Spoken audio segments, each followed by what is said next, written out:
Paul, apôtre de Jésus-Christ, par la volonté de Dieu, et le frère Timothée, aux saints et fidèles frères en Christ qui sont à Colosse, que la grâce et la paix vous soient données de la part de Dieu, notre Père.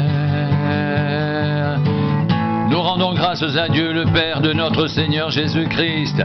Nous ne cessons de prier pour vous, ayant été informés de votre foi en Jésus-Christ et de votre amour pour tous les saints à cause de l'espérance qui vous est réservée dans les cieux, et que la parole de la vérité, la parole de l'Évangile, vous a précédemment fait connaître. Il est au milieu de vous et dans le monde entier. Il porte des fruits et il s'accroît, comme c'est aussi le cas parmi vous.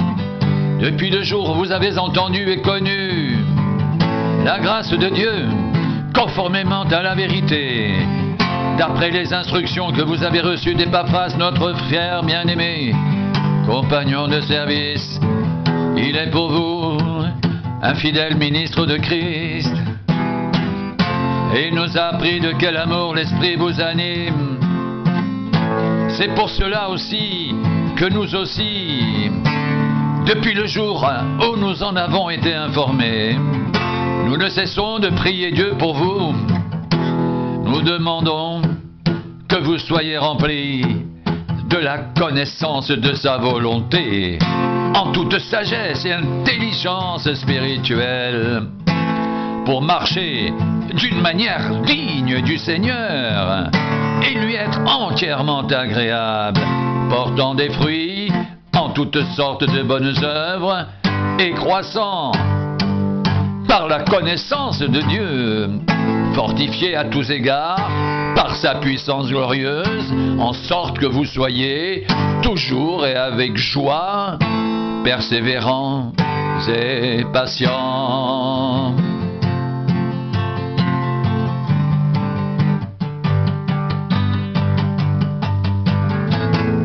Rendez grâce au Père qui vous a rendu capable d'avoir part à l'héritage des saints dans la lumière. Il nous a délivrés de la puissance des ténèbres et nous a transportés dans le royaume de son Fils bien-aimé, en qui nous avons la rédemption, le pardon des péchés. Le Fils est l'image du Dieu invisible, le premier-né de toute la création. Car en lui ont été créées toutes les choses qui sont dans les cieux et sur la terre, les visibles et les invisibles, trône, dignité, domination, autorité. Tout a été créé par lui et pour lui. Il est avant toute chose et toute chose subsiste en lui.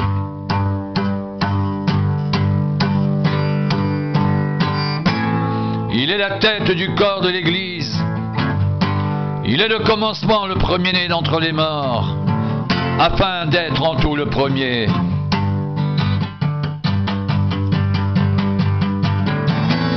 Car Dieu a voulu faire habiter toute plénitude en lui.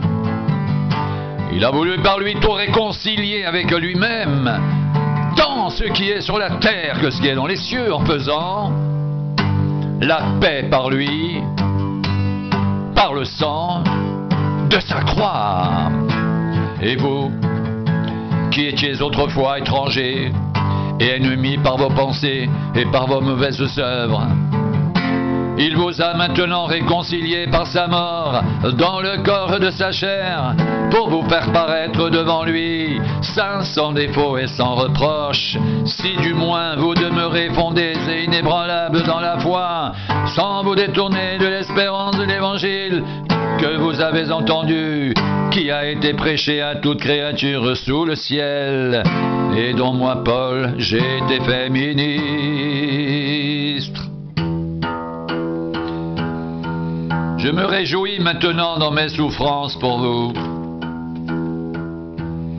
Et ce qui manque aux souffrances de Christ, je l'achève en ma chair pour son corps qui est l'Église. C'est d'elle que j'ai été fait ministre, selon la grâce que Dieu m'a donnée auprès de vous, afin que j'annonce pleinement la parole de Dieu.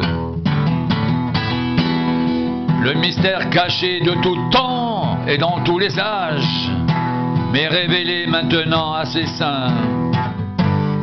Dieu a voulu leur faire connaître la glorieuse richesse de ce mystère parmi les païens savoirs. Christ en vous, l'espérance de la gloire.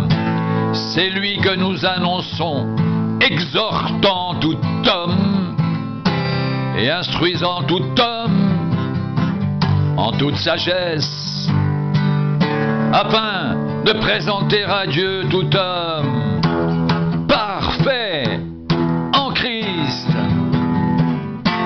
C'est à quoi je travaille en combattant avec sa force qui agit puissamment en moi.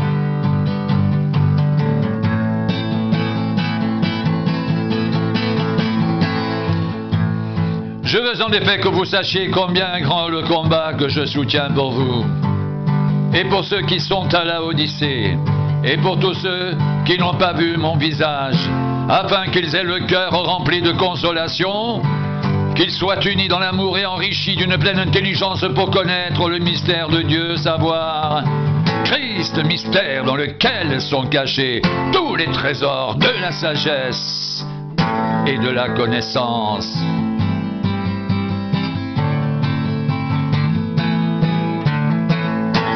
Je dis cela afin que personne ne vous trompe par des discours séduisants.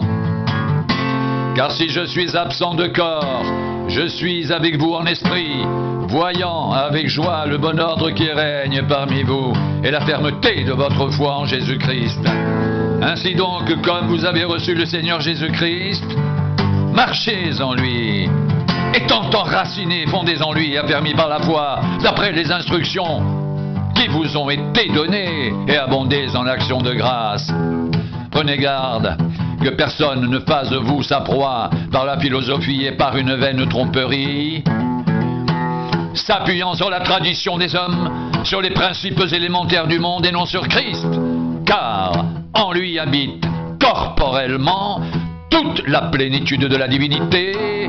Vous avez tout pleinement en lui, qui est le chef de toute domination et de toute autorité, et c'est en lui que vous avez été circoncis d'une circoncision que la main n'a pas faite, mais de la circoncision de Christ, qui consiste dans le dépouillement du corps de la chair, ayant été ensevelis avec lui par le baptême. Vous êtes aussi ressuscités en lui et avec lui, par la foi en la puissance de Dieu qui l'a ressuscité des morts. Vous qui étiez morts par vos offenses et par l'incirconcision de votre chair, il vous a rendu à la vie avec lui. En nous faisant grâce pour toutes nos offenses, il a effacé l'acte dont les ordonnances nous condamnaient et qui subsistait contre nous. Il l'a éliminé en le clouant à la croix. Il a dépouillé les dominations et les autorités et les a livrées publiquement en spectacle, en triomphant d'elles par la croix. Que personne donc ne vous juge au sujet du manger ou du boire, ou au sujet d'une fête, d'une nouvelle lune ou des sabbats. C'était l'ombre des choses à venir, mais le corps est en Christ.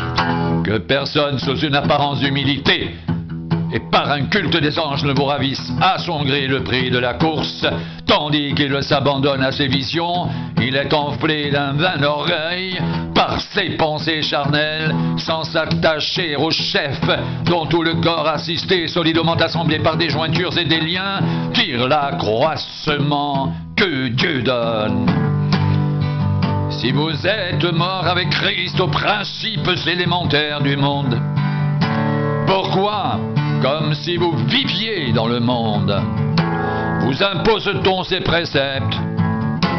Ne prends pas, ne goûte pas, ne touche pas, préceptes qui deviennent tous pernicieux par l'abus et qui ne sont fondés que sur les ordonnances et les doctrines des hommes. Ils ont en vérité une apparence de sagesse en ce qu'ils indiquent un culte volontaire de l'humilité et le mépris du corps, mais cela est sans valeur réelle et ne sert qu'à satisfaire la chair.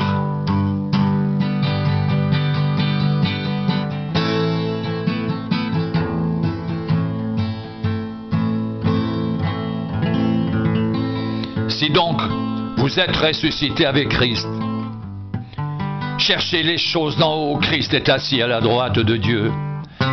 Attachez-vous aux choses d'en haut et non à celles qui sont sur la terre, car vous êtes morts et votre vie est cachée avec Christ en Dieu.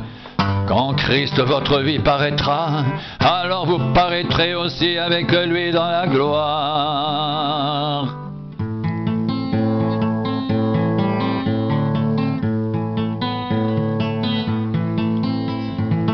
Si donc vous êtes ressuscité avec Christ, cherchez les choses d'en haut, où Christ est assis à la droite de Dieu. Attachez-vous aux choses d'en haut et non à celles qui sont sur la terre, car vous êtes morts et votre vie est cachée avec Christ en Dieu. Quand Christ, votre vie paraîtra, alors vous paraîtrez aussi avec lui dans la gloire. Quand Christ, votre vie paraîtra, alors vous paraîtrez aussi avec lui dans la gloire.